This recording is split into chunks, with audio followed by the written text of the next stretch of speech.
Welcome to USA Global TV and Radio, where our mission is to provide education, entertainment, hope, and inspiration.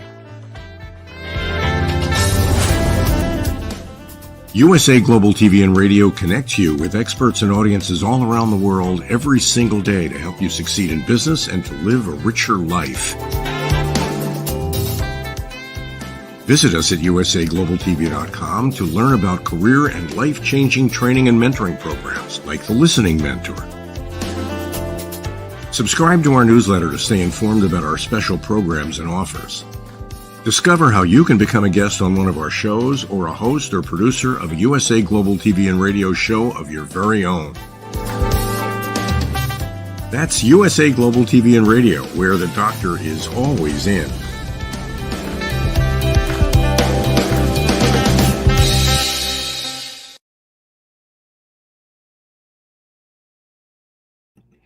Hello, everyone. Welcome, and hopefully it's welcome back to USA Global TV and Radio. I'm Dr. JACALYN KERBECK, and our show today is Global Adventures. This is an amazing program that is not a travel program, and you'll find out what the purpose of this show is from the star of our show. It's JENETTA Barry. Welcome back, JENETTA. Hello, Dr. JACALYN. We've jumped from one show to the next. It's like a whole dance act. I know. I love it. I love it. It's fantastic. You bring the most amazing people to our platform, and today's show and today's guest is no exception. So tell us, JENETTA, before we begin the actual show for today, what is it about this program that is different from travel programs? Global Adventures is a program where we take our viewers and our listeners on a journey that's exceptionally different. And it could be somebody who has gone on holiday, but it's not your normal package tour and you arrive by this jet and into this hotel, and then you must go and see these sites that are fairly touristy. Global Adventures is about where something's happened in the adventure, can be the adventure of life or an actual journey to somewhere new, where something meaningful in where you've gone has had a profound effect on you. And in our previous programs, we've had viewers and listeners saying it feels like they're actually on that journey with that person that's explaining, whether it's going to Antarctica or to Lapland or to Ethiopia, or, I mean, we've been even Thailand, to a different bent on it to your normal touristy story. And it's just so heart-opening to hear people's experience to the point that you feel as though you've experienced it with them by the end of the show. And as you know, Dr. JACALYN, it's actually my favorite show, this one, out of all our shows that we do together. So, and it's with that I really don't think we should mess around anymore in introducing somebody who we've been following each other for some time. And there's a bit of a backstory, which I'll share just now. But in the meantime, I would like to introduce you to Salim Amin. Salim, welcome today. Thank you. Thank you both. It's wonderful to be here. It's finally, after so long, and how after JENETTA trying to coordinate this for many, many years. I'm really, really happy to be part of the show, and Dr. JACALYN, big fan. Thank you. Thank you very much. Appreciate that. Where are you joining us from today? I'm actually in Toronto. I mean, my home is Nairobi, but I'm in Toronto at the moment, just doing some work and attending a couple of family weddings. So I'm heading back to East Africa on the weekend. But this was just a good time because we're in the same time zone, at least, or a similar time zone as yourselves, rather than being in Nairobi. So, and enjoying the summer. Yes. Fantastic. Yeah. You are a talk show host and author, and you're doing so much work with African history. Can you tell us, because I love when we get somebody who's also in the business, tell us about the platform that you have. So, I mean, we have we do multiple things. So our main business is a production company, and we produce documentaries, we make films, we do short features. And I had a talk show for about 3.5 years called The Scoop. where I interviewed, interesting Africans from around the continent and around the world, and people interested in Africa. And we sit on one of the largest archives of African history anywhere in the world, with about 3 million images and 20,000 hours of video, mostly my father's work over 40 years.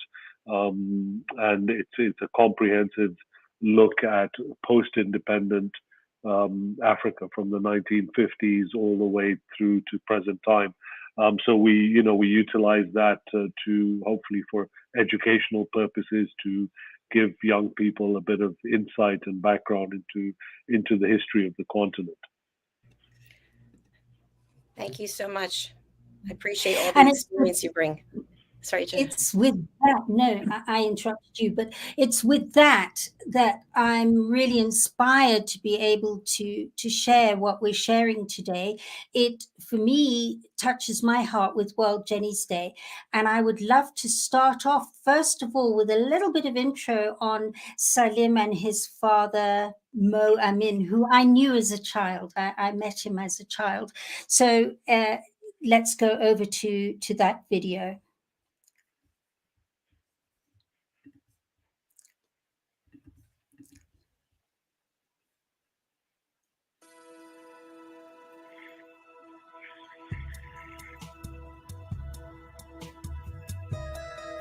For the last 10 years, I have been on a journey to emerge from the shadows of a man who appeared to me quite often larger than life.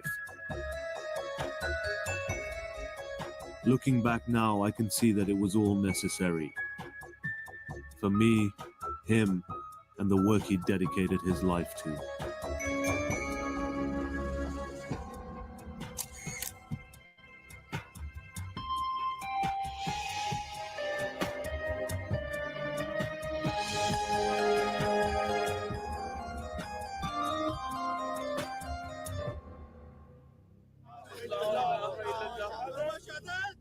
When we laid him to rest in Nairobi's red soil on that rainy day, the world mourned a media legend, recognized for saving millions of lives. I had lost my father, the man whom I idolized the most, but hardly knew. Gone from my life forever. Or was he? So, Dr. JACALYN, if we can go over to our next part, because Mo Amin was known as the Eye of Africa, and I can't wait for Salim to expand a little bit more of this. This is Mo with his cameras. He had stills and he did the film side as well. And I thought I would introduce my connection to Mo. I can remember one holiday being in my father's studio, and Mo and Brian Teckley came to see Dad, and they talked about many things, but one of the things that they did talk about was this photo shoot of Dad in his studio. And that was used for press. And for those of you who know from previous programs, my father was known as the father of Kenyan music, and he put Kenyan music on the international map. And that's been one of the most well-known photographs that went out there internationally, taken by Mo. So that was the first thing I wanted to show. But Salim, I'd like to go over to you. I'm going to show you a slide and then talk a little bit about it, and we'll go on from there. Yeah, I mean, his life was, for those that don't know, and I'm sure many of your audience don't know, his life was quite exceptional. He was born in Kenya, in one of the railway quarters. My grandfather was brought over from what was then India, like many Asians, to go and build a railway in East Africa. And so he was a mason on the railway, and my father and his siblings were born around East Africa. So he was born in a fairly, poor neighborhood in called Eastleigh in Nairobi, and then moved to Dar es Salaam when my grandfather was posted there to continue his work as a railway. So he grew up in Dar, but for some reason at a very early age, he he picked up a camera and understood the power that this camera had, the ability to be able to tell stories of other people, the ability to record parts of history, and it became an obsession with him. And he saved up to be able to buy his own little camera at the age of about 14, when other kids were probably saving up for buying a cricket bat or a tennis racket or sweets and chocolates or things like that.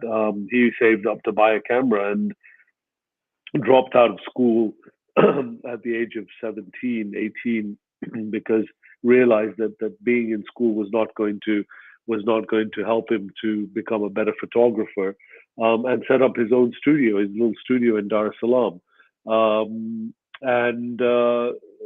This was a very interesting time as a photojournalist, because Tanzania and other countries in East Africa and around the continent were starting to gain their independence. So there was a lot of change. There was a lot of history to be recorded. There were a lot of interesting events that he managed to capture.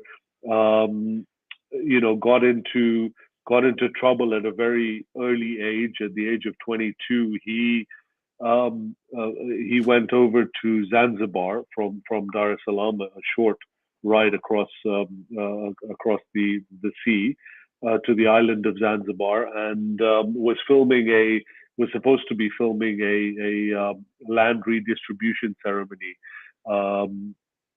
but had heard rumors about the Soviets and the East Germans building a missile site in Zanzibar and training Zanzibari soldiers, which was being obviously denied by the Soviet Union at the time. And so he saw this kind of dirt road and leading off into the jungle, newly made dirt road, and being curious and also understanding what was going on at the time on the island, he decided to go down this dirt road and came across this military training camp run by Russian advisors and East German military advisors training Zanzibaris, and he just started taking pictures, filming, until somebody came up to him and said, "What the hell are you doing?" And he said, "Well, I'm just waiting here for this land redistribution ceremony to start." And they were like, "No, this is not where it is. You need to give us your film and get out of here." And he had done, he was quite savvy even at that young age. He had done a switch on his film reels and on his 35 millimeter stills reels, and he had marked the unexposed film as exposed, and the exposed film is unexposed. So he gave them that and asked them if he could please keep a couple of these unexposed reels so that he could go and finish the land redistribution coverage, so that he wouldn't lose his job and his bosses would be okay with him. And knowing that these guys would take some time to process and understand that there was nothing on the reels that he had given them. So he got out of there, and it was his first world exclusive. And it was footage that was iconic because it was used by John F. Kennedy to negotiate with Khrushchev over the Cuban Missile Crisis and use it as leverage. But then the KGB, obviously got wind of this and knew that this had happened. And they picked him up the next time he went to Zanzibar a few months later and put him inside Kilimamigugu prison and tortured him for a month, beat him, tortured him, drugged him before he was eventually released, but then deported from Tanzania and moved back to Kenya. So that's just a little snippet of his early years, and looking at that slide again, it was the start of many world exclusives. The first item on that slide was the Tom Mboya assassination, and again, he had just established himself in Nairobi, having been deported from Tanzania, and so he got he was at the chemist where Mboya was assassinated within 2 minutes, and went in with him into the ambulance and recorded both film and stills, recorded him dying from this assassin's bullet, and it kind of just established him as the best photojournalist in the region. Yeah. I mean, I remember that day as clear as anything. We just got out of Nairobi to go home when it happened. It was just after lunchtime. So it was a big thing. Salim, one of the things that I'm going to show the lighter side, but I would like to share a little bit of what also happened to him. I mean, obviously here, what I've included here is, to me, what looks like a really meaningful time with Mother Teresa. And I know he's been interviewed and photographed many, many famous people. So I wanted to just include that. What was that photo about? Moving forward through his career, he the next big story that he did, if any of your audience has ever seen The Last King of Scotland, which was an Oscar-winning film about Idi Amin, the dictator in Uganda. So Giles Foden, who was the author of that book, wrote the book about 35 years ago, after spending 6 months with my father, understanding Idi Amin and learning about Idi Amin, and looking through our archives of Idi. And Dad had, pretty much exclusive access to Idi throughout his time in Tanzania, and then did the only interviews with him when he fled to Saudi Arabia after being overthrown. So that was a massive story. And then the sort of story that made his name, and well, not made it, he was already extremely well known at the time, but the biggest story of his career was the 1984 famine in Ethiopia, and the pictures that he shot with the commentary by Michael Burke that moved the world. The pictures that Bob Geldof saw and then decided to have to put together Band-Aid and record "Do They Know It's Christmas," which then inspired.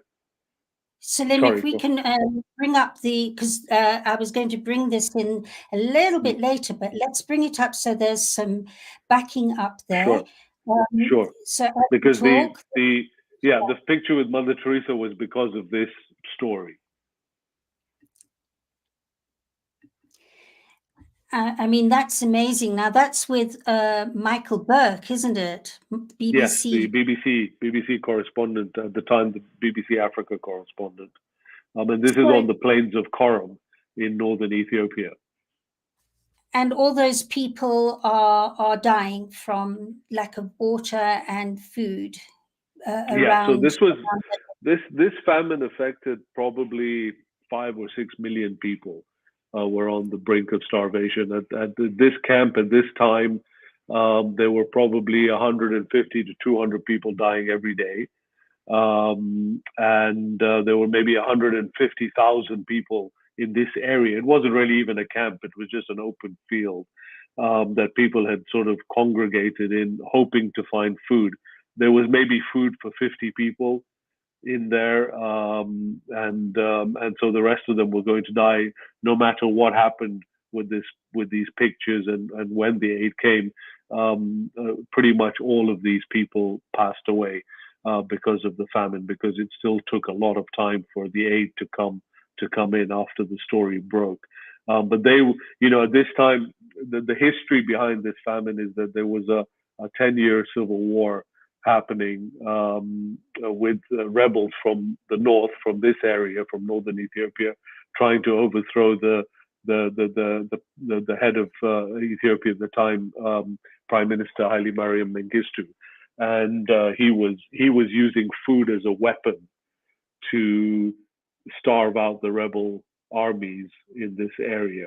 But obviously, the people that suffered the most were just ordinary farmers and peasants that were that were living, and living off the land in this area, and they were the ones that died and suffered the most, as is the case in most wars and conflicts. It's the innocent people that are always affected the most, and sadly, 35, almost 40 years later, the situation is exactly the same, because we've had another war in northern Ethiopia over the last couple of years. The famine situation has reached dire proportions again. So unfortunately, it doesn't seem like we learn from our history, and we don't learn from the mistakes that were made in the past. And food security is a major concern, not just in Ethiopia, but in the world today. And with the Ukraine-Russia war as well, it has changed. It has made things very, very dire for people everywhere in the world, unfortunately. And I don't feel that there are enough journalists that are telling that story, and making that sort of a difference. Again, the media, we're going off track here, I know, but the media is again been very is been now being looked at as being very biased and very manipulated. And so unfortunately, people don't trust the media anymore like they did back then. But this story in 1984 generated the single largest act of charity in our history. You had Band-Aid, you had, Harry Belafonte putting together We Are the World and USA for Africa. We had Live Aid, which was the single largest concert in history. You had Hands Across America. You had all these different things that came out of this movement. And it happened because the world in 1984, 85 was in a very good place. There was excess of everything. People were doing well. The stock markets were doing well. There was plenty of food around the world. There were record harvests in the U.S. and other places.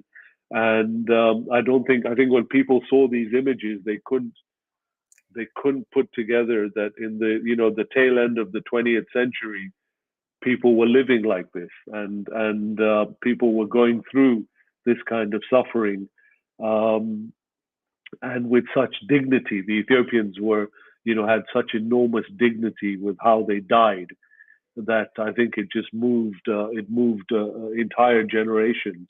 And We Are the World, still is an anthem of the times. Whenever there is a major disaster in the world, We Are the World becomes an anthem to try and bring people together.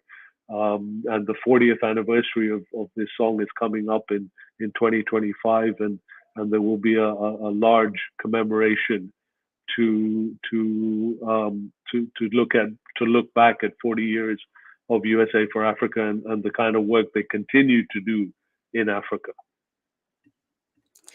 I mean, it's just mind-boggling that without your dad and Michael Burke, that song would not be in existence. This is him showing the record. I think there was over, what did they say, $50 million were raised from all of that. Actually, yeah, the figure now is about 125 or 130 million that has been raised. It's the third largest selling single of all time. It really was an incredible effort to put this together, and such goodwill from the people that were involved in it. And it was really the biggest gathering of the most famous artists in the world at the time. I mean, the who's who of American pop music was in that room that night, and they all were there of their own. They volunteered to be there. They gave their time. They gave their name, their celebrity, everything else. And the interesting thing about that night was a lot of these artists had never met each other. They obviously knew about each other, but they hadn't, interacted. So a lot of collaborations came out from that night, and a lot of them finally understood the power of their fame, and they started using that power to do good things in their own communities, in their own cities, in their own for their own causes. Willie Nelson did Farm Aid. Bruce Springsteen, did the whole thing on HIV and AIDS, and there were all of these artists. This made them understand the power of their fame and what they could do, how they could use it for good things. Wow. Wow, that's incredible. Salim, just a quick question, because I know we have to stay on time, but if you go to the next slide, JENETTA, please. What was the impact of all that money that was raised? Do you know how it was appropriated and what came from it? Well, for USA for Africa, it's quite an incredible story. In fact, it's a documentary that we're working on for the 40th anniversary now, is the making of the song and where did the money go. USA for Africa was only supposed to be around for 3 or 4 years, with famine relief being the main purpose of the effort and setting up everything. But 40 years on, they're still in existence because they continue to receive royalties, $150,000 a year in downloads of this song even now, and so they continue to give that money to organizations around Africa that are doing good work. So, and their methodology was very unique. They decided right at the beginning in 1985, when the money started coming in, that they were not going to become another NGO that had to have boots on the ground and do their own distribution. They decided to partner with local African NGOs that they felt knew the terrain, knew the issues, knew the problems, knew the logistics of getting help where it was needed, and they have continued that. It was quite a unique approach back in the 1980s when the likes of Oxfam and Save the Children and others were all doing their own thing, and making sure that their people were there, and a lot of the funds that they received went into paying salaries and paying overheads and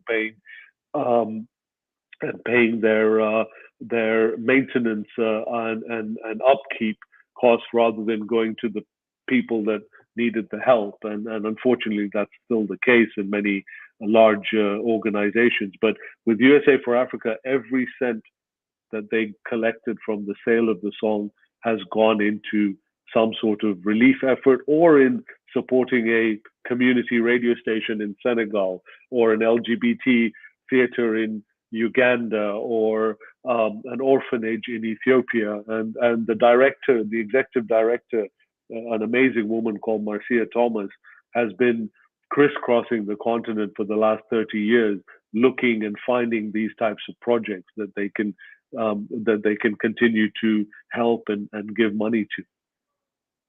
That's phenomenal. Thank you for sharing that.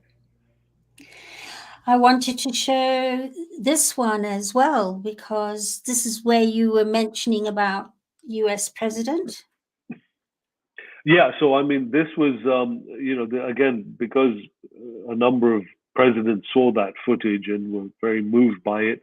Vice President Bush at the time, who later became president, this is under Ronald Reagan in 1985, decided, they approved a $1 billion aid bill to Ethiopia, which was the single largest amount that had ever been given in one go to the continent specifically for famine relief. And he invited Dad and us to the White House to be there when he signed the bill. And that's what that picture is. So I mean, billions and billions of dollars were raised from that footage and from all the different efforts, and it changed the way aid organizations worked as well. It changed the way, it also caused a number of new organizations to be born out of that famine.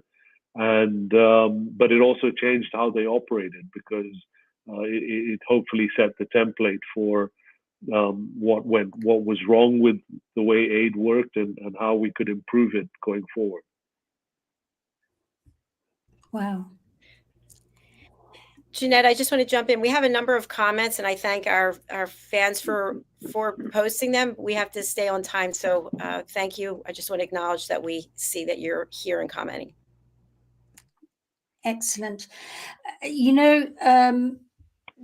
I wanted to also share the amazing courage your father went through in doing the job he did. I mean, he had quite a significant reshaping of his life in 1991. And would you like to share a little bit about that too? So again, Ethiopia seemed to hold this kind of draw to him his entire life. So he was in Ethiopia in 1991, covering the fall of the then leader Mengistu, who I mentioned earlier was leading this, was trying to starve out the rebel army. So the rebels, because of the famine footage, because of all the aid coming in, they were able to mount a major offensive through the late 80s and early 90s to overthrow Mengistu. And June 1991 was when the rebel armies started coming into Addis Ababa, which is the capital of Ethiopia. And Mengistu fled the country and ended up in Zimbabwe with his friend Robert Mugabe. And but they were, so all the international journalists, all the international media was there covering this fall, and everybody pretty much thought that that the story was over, and it was, it was time to head on to the next war. But somehow there was a massive ammunition depot that was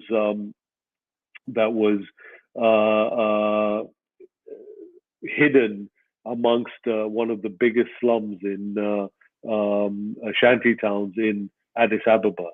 And somehow this ammunition dump got ignited. Nobody knows how, whether it was by mistake or deliberately. And from about 4:30 in the morning, this ammo dump started exploding.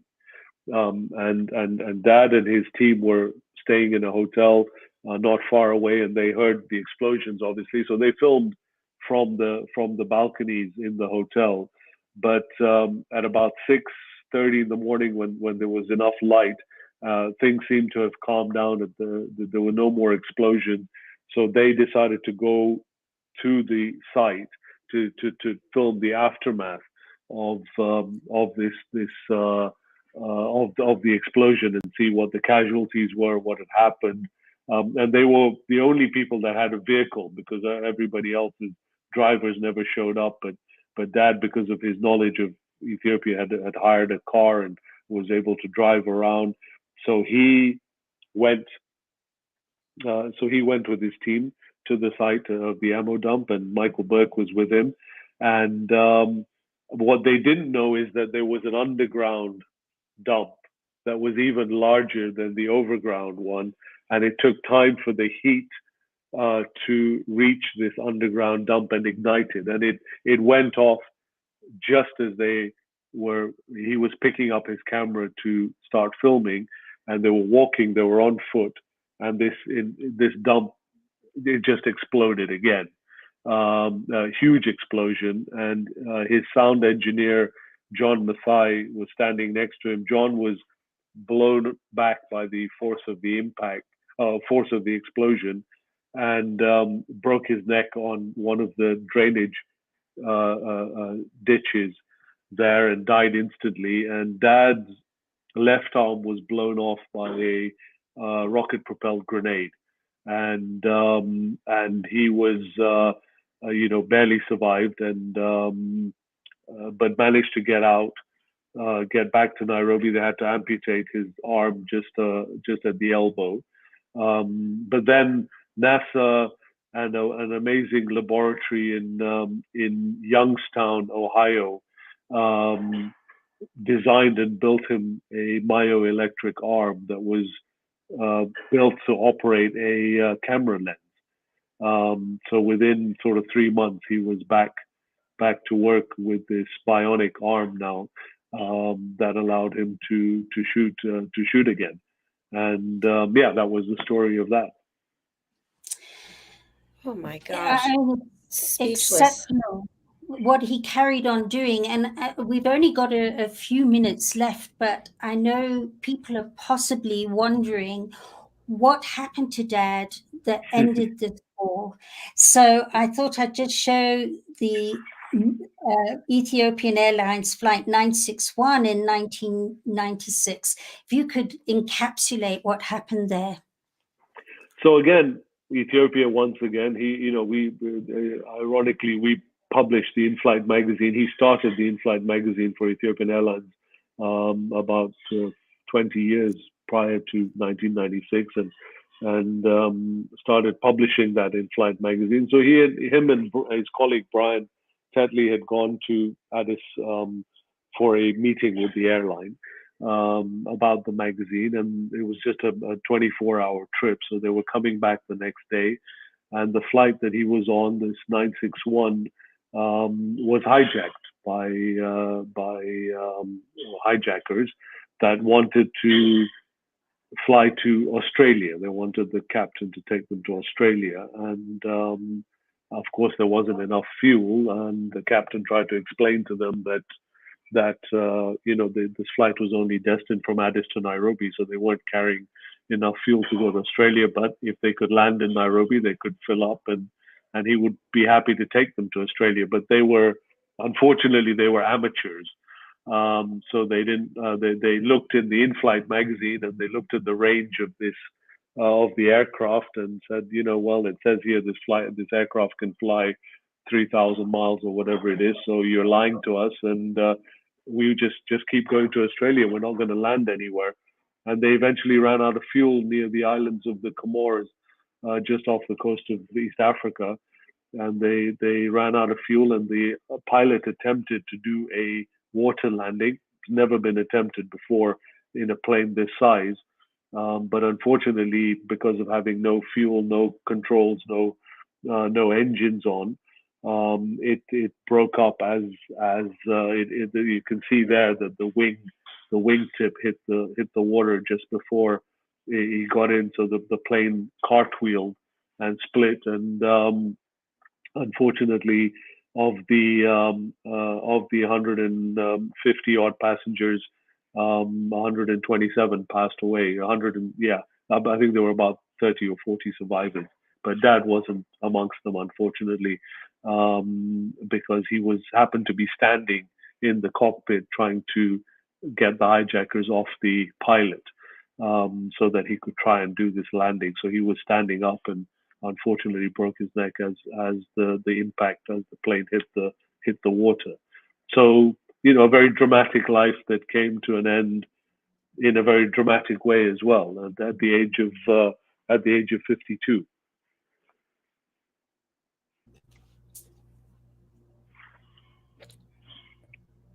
Sorry, Jeanette, I can't hear you.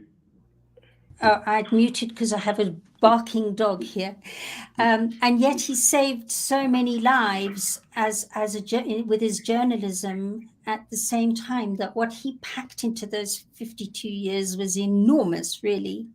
Yeah, and that's testament in the archive that we sit on. 3 million images and 20,000 hours of film, is a huge amount of content that one man produced in basically 35, 40 years. It's almost unprecedented, and the number of countries is not just all of sub-Saharan Africa, but also the Middle East, Asia, Afghanistan. All of these places. He was there when big things were happening, and but he also wanted to show the beauty. The majority of our archive is about the people, the culture, the history, and the beauty of the continent, because that was his he really wanted to be sure that people saw Africa not as this hopeless continent that was just famine and genocide and war and corruption, and yes, all these things exist, but Africa was also this beautiful continent that had amazing flora, fauna, people, culture, history, and he wanted to showcase that. And the pictures that you're showing now are just some of the beautiful images of the world famous safari rally going through the game parks of East Africa. So he really wanted to showcase the true continent, and television news didn't allow him to do that. So he published books. He published over 75 coffee table books in his life as well that showed the beauty of the continent. What a colorful and fascinating journey your dad had. And it's so beautiful because he's with you every day with the work that he created. It's a legacy. Absolutely, I know, and hopefully we're working on a couple of things. Like I said, this documentary on the 40th anniversary will obviously have a large chunk about him, and there is a feature film also in the pipeline. So on his life, a biopic on his life, and it's a hell of a story. So hopefully we can get it made, and it's an inspiring story. It's so uplifting. Where will we be able to watch the documentary? Well, we hope to have it out on American Public TV across the U.S. In 2025. It's outstanding. Excellent. I look forward to it because I can't see why it wouldn't happen. There's enough impetus and enough history there. This is the stuff miracles are made of. Things come together. Yeah, and hugely inspiring life. And what the hope is that, one, the content will be used to educate generations of people, to generations of young people about the continent. And his life story will hopefully also inspire, journalists, young journalists, not just in Africa, but around the world, to understand the power that they have in their hands, and to be able to use that for good things, and to bring some level of pride back into our profession. And Salim, to your earlier point, these are stories that need to be told. These are pictures that need to be seen, because for many of us across the world, we don't have exposure to what it is that your dad brought out, what you're bringing out, you and your team. Thank you. Yeah, no, but we really would love. I mean, I've always felt you cannot go forward into your future if you don't understand your history and where you came from. And unfortunately, a lot of our history is misrepresented or never shown. And so we want to try and change that, just to give young people a chance to be able to learn where they came from, what people did to fight for their independence, for the opportunities that they have now, and use that to inspire. I am so inspired. I can't even tell you. And again, we have a number of comments, and I'm sorry, folks, we can't get to the comments today, but I wish I could clear the calendar, just have you here all day with all the questions I have for you. The time is just way too short. I hope you'll come back and see us again. I'll be very happy to, and I really enjoyed it. Thank you for giving me the opportunity. Thank you so much. JENETTA, anything that you wanted to add? No, just to say that I see something in the future in collaborating. I feel it more and more. Every time you and I, Salim, talk, I can feel it. It's not quite there yet, but I can feel it, and I can't wait for that day, because I think what you're doing is phenomenally exceptional. Keeping your dad's legacy there, for starters, but getting it out there so people don't forget. That's the other thing. Yeah, we should never forget, because we tend to do that, and wherever in the world history happens, we just seem to be going backwards, unfortunately. We must never forget. We must never stop teaching people what our history is, and we must never underestimate the power of that. Salim, there are a number of people who would like to contact you, reach out to you. I'm going to spotlight you. What message would you like to leave today, and who would you like to reach out, and how? Look, the message is that his life story was very much about having passion. If you have passion, if you want to do something in your life, there should never be anything that will stop you from that. He had no money, no education, never went to school to study journalism or do anything, but he had a passion for it. He had courage to go out there and pursue his dream, and to do things to make a difference, and to tell people stories who didn't have the ability to tell their own stories. So for me, that's always been my inspiration. When I feel I've, tired and I don't want to continue, I just need to look around my office and I see that I haven't done anything yet. So I need to just stop feeling sorry for myself and get on with it. And I think that really is a huge lesson that I took from his life, and I hope that will serve to inspire many more generations. We have all the tools now with all the social media, all these platforms. You have tools to get your story out. You don't need to be working for any major media organization to get your story out. So use those tools and try and make a difference, and listen to other people's stories and tell their stories and make a difference in their lives. That was a beautiful message. Thank you so much. And people can reach out to you on your Instagram as well as your Twitter. Absolutely. And happy to share my email as well if you want to pass that on as well. I have no problem. Fantastic. If you would drop that in the private chat, that would be great. Thank you. Sure. Done that. All right. Thank you. And JENETTA, over to you for any last comments that you have before we sign off today. Just to say, I'm so looking forward to having you back. There was about 95% I had to leave out today. There's so much more to expand on, and thank you so much for being with us today. And I wanted to say to anybody else, if you have an unusual adventure you've been on, this one was a little bit more serious and very impactful and necessary. It doesn't have to be of this caliber. If you have any time you've gone somewhere and it's had a profound effect on you that's been spiritual or life-changing or whatever, please do get hold of me. You can get hold of me at JENETTA, JENETTA, at theepiphanyprocess.com. And we'd love to invite you to be on our show, on our Global Adventure show at another time. And basically, I think it's with that we can say goodbye and thank you for being with us, and looking forward to having you on the show again next time, as I send you lots of love. Thank you so much, JENETTA. Appreciate it. We are closing out. Our next show is coming up. It's the United Kingdom News and Culture. We'll be joined with our expert correspondents from London and Scotland. So stay tuned for that. Thank you, Salim. A pleasure meeting you. And I look forward to having you come back again. And thank you, JENETTA, for bringing him to the program. Thank you very much, both of you. Much appreciated. Take care, everyone. Bye, everyone. Bye-bye.